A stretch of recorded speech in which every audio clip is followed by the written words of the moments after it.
Assalamualaikum warahmatullahi wabarakatuh. Saya akan membacakan sebuah puisi yang berjudul Rencong, karya Fikar Weda. Siapa saja yang datang, kami sambut dengan tarian dan syair perjamuan pertanda kemuliaan.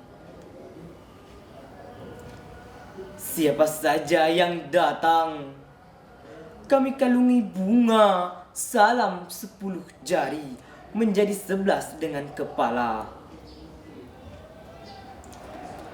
Siapa saja yang datang, kami hadiahi gelar sebagai saudara dan penghormatan. Berbilah-bilah rencong dengan sarung dan tangkai berkilap. Tak lupa kami selipkan pertanda martabat dan keagungan.